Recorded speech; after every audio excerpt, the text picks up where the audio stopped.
ಜೈ ಮನದ ಕಡಲು, ಜೈ ಮನದ ಕಡಲು, ಜೈ ಮನದ ಕಡಲು. ನಾವು ಏನಿದ್ರು ಸಿನಿಮಾ ಮಾಡ್ತೀವಿ ಅಷ್ಟೇ. ನಮ್ಮ ಬದುಕಿರೋದೇ ಜನರ ಶಿಳ್ಳೆ ಚಪ್ಪಾಳೆಯಲ್ಲಿ ಅವರ ಆಶೀರ್ವಾದದಲ್ಲಿ. ಅಂದು ಮುಂಗಾರು ಮಳೆ, ಇಂದು ಮನದ ಕಡಲು ಅಂತ ನಮ್ಮ ಟೀಮ್ ಕ್ಯಾಂಪೇನ್ ಮಾಡಿತ್ತು ಇಷ್ಟು ದಿವಸ. ಅದನ್ನ ನಿಜ ಮಾಡಿರೋದು ಜನತೆ. ಅವರ ಪಾದಾರವಿಂದಗಳಿಗೆ ನನ್ನ ದೀರ್ಘದಂಡ ನಮಸ್ಕಾರ. ಸಿಗಬಹುದೇ ನಮಸ್ಕಾರ. ಸಿನಿಮಾ ಮಾಡೋವರೆಗೆ ಅಷ್ಟೇ ನಮ್ದು, ಪ್ರಾಣ ಆದ್ಮೇಲೆ ಜನರದ್ದು. ಅಲ್ಲಿ ಹೊರಗಡೆ ಜನರಿಗೆ ಮೈಕ್ ಕೊಟ್ಟು ಮಾತಾಡಿಸ್ದೆ. ಇಂಥ ಒಂದು ಅಭೂತಪೂರ್ವ ಪ್ರತಿಕ್ರಿಯೆ ನಮ್ಮ ಬದುಕಲ್ಲಿ ಬರುತ್ತೆ ಅಂತ ಅಂದ್ಕೊಂಡಿರ್ಲಿಲ್ಲ, ಬಂದಿದೆ. ಅದು ಜನರ ಗೆಲುವು ಅಂತ ಹೇಳಕ್ ಇಷ್ಟಪಡ್ತೀನಿ. ನಾವು ಏನಿದ್ರು ಸಿನಿಮಾ ಮಾಡ್ತೀವಿ ಅಷ್ಟೇ. ನಮ್ಮ ಬದುಕಿರೋದೇ ಜನರ ಶಿಳ್ಳೆ ಚಪ್ಪಾಳೆಯಲ್ಲಿ ಅವರ ಆಶೀರ್ವಾದದಲ್ಲಿ. ಜೈ ಮನದ ಕಡಲು, ಜೈ ಮನದ ಕಡಲು, ಜೈ ಮನದ ಕಡಲು. ಅಂದು ಮುಂಗಾರು ಮಳೆ, ಇಂದು ಮನದ ಕಡಲು ಅಂತ ನಮ್ಮ ಟೀಮ್ ಕ್ಯಾಂಪೇನ್ ಮಾಡಿತ್ತು ಇಷ್ಟು ದಿವಸ. ಅದನ್ನ ನಿಜ ಮಾಡಿರೋದು ಜನತೆ.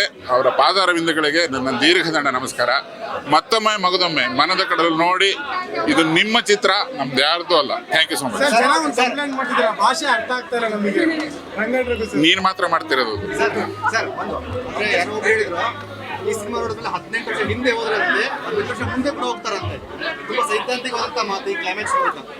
ಹೌದು, ಕ್ಲೈಮ್ಯಾಕ್ಸ್ ನೋಡಿದವರು ತುಂಬಾ ಅದ್ರ ಬಗ್ಗೆ ಮಾತಾಡ್ತಿದ್ದಾರೆ. 18 ವರ್ಷದ ಹಿಂದೆ, 50 ವರ್ಷದ ಹಿಂದೆ ಕನೆಕ್ಟ್ ಆಯ್ತು. ತುಂಬಾ ದಿನಗಳವರೆಗೆ ಕನೆಕ್ಟ್ ಆಗುತ್ತೆ. ಅದು ಅದರಲ್ಲಿ ಹೇಳಿರೋ ಜೀವನ ಅದು ಎಲ್ಲರಿಗೂ ತಟ್ಟತ್ತದು ಅಂತ ತುಂಬಾ ಜನ ಮಾತಾಡ್ತಿದ್ದಾರೆ. ಕ್ಲೈಮ್ಯಾಕ್ಸ್ ನಾವು ಮಾಡ್ತೀವಿ, ನಾವು ಅನ್ಕೊಂಡ್ಬಿಡ್ತೀವಿ ನಾವೇನೋ ಒಂದು ಸರಿಯಾಗಿ ಹೇಳಿದ್ದೀವಿ ಅಂತ. ಬಟ್ ಅದನ್ನ ಕನೆಕ್ಟ್ ಮಾಡ್ತಾರಲ್ಲ ಜನತೆ, ಅವರಿಗೆ ಧನ್ಯವಾದ ಹೇಳೋದೇನ ಇದು. ಅದನ್ನ ಯಾರು ಗುರುತಿಸಿದ್ದಾರೆ ಅವರಿಗೆ ಒಂದು ತಂಡದ ಪರವಾಗಿ ನಮನ ಮತ್ತೆ ಧನ್ಯವಾದ. ತುಂಬಾ ಚೆನ್ನಾಗಿ ಹೇಳಿದ್ರು ಅವರು. ಅಲ್ಲಿ ಹೊರಗಡೆನೂ ಮಾತಾಡ್ತಿದ್ರು. ನೆಕ್ಸ್ಟು ವೀರೇಶ, ಸುಮಾರು ಮಾಲ್ಗಳು ಎಲ್ಲ ಕಡೆ ಹೋಗ್ಬೇಕು. Over to Krishnappa sir.